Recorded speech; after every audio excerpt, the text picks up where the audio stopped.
మెదక్ జిల్లాలో వానలు దంచి కొడుతున్నాయి. భారీ వర్షాలతో ఏడుపాయల దుర్గామాత ఆలయం వద్ద వరద ఉధృత పెరగడంతో అమ్మవారి పాదాల నుంచి నీళ్లు ప్రవహిస్తున్నాయి. హల్దీవాగు ప్రవాహం సైతం పెరగడంతో పసుపులేరు వాగులో భారీ స్థాయిలో వరద వస్తుంది. సింగూరు గేట్లు ఎత్తడంతో మంచిర పొంగి ఎల్లాపూర్ బ్రిడ్జి వద్ద వరద ఉధృతి పెరిగింది. వరి పంట మునిగింది. మరిన్ని భారీ వర్షాలు పడితే బ్రిడ్జి మునిగే అవకాశం ఉందని, తద్వారా వాహనాల రాకపోకలు బంద్ అయ్యే అవకాశాలు ఉన్నాయని స్థానికులు చెబుతున్నారు.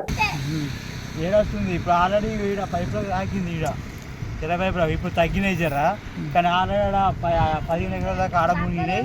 వీటినేమో ఒక దగ్గర 8-9 ఎకరాల దాకా ఈడ మునిగిపోయినాయి. ఏడుపోటి మొత్తం ఎల్లా ఈ అటు ఎల్లపురం దిక్కనేమో 8-9 ఎకరాల దాకా ఈడ మునిగింది. ఆడ అలా మునిగినాయి. కానీ ఇంకా జర రాత్రికి లేక వర్షం పడ్డది అనుకో, ఇంకో గేట్ ఇడితే మాత్రం పక్క పూరు బుడుతుంది, ఎట్లయినా బుడుతుంది. ఇంకో గేట్ 2 గేట్లు ఇడితే మొత్తం బుడుతుంది అన్నట్టు. అట్లా బంద్ అవుతుంది. ఆల్రెడీ వర్షం పడితే ఈ నైట్ ఒకవేళ వర్షం గట్టిగా పడ్డది అనుకో, ఇక రాకపోకలు కన్ఫామ్ గా బంద్ అవుతుంది. పొద్దున్న అయితే ఇక్కడ తెరపైపు కనిపిస్తుంది. ఒకసారి వస్తే నైట్ వరకు వస్తే మూడోసారి ఏమన్నా మీద పొలాలు 10 ఎకరాలు 20 ఎకరాల దాకా మునిగిపోయినాయి.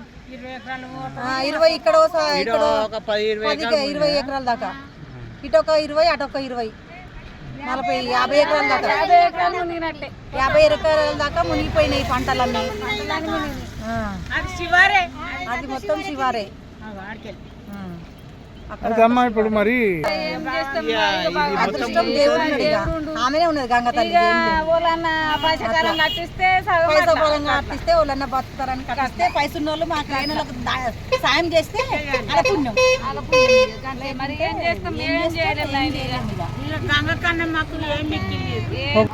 గట్టిగా పడితే ఇది ముందే రాకపోకలు ఉండవు.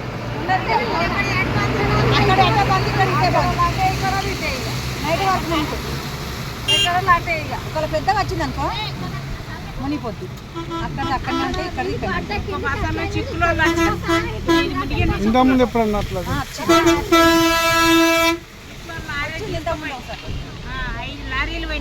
నాకు ఫస్ట్ 10 ఏళ్ళ కింద వచ్చి 10 ఏళ్ళ నాకు ఆపరేషన్ అయినప్పుడు 10 ఏళ్ళ అప్పుడు మా పెద్ద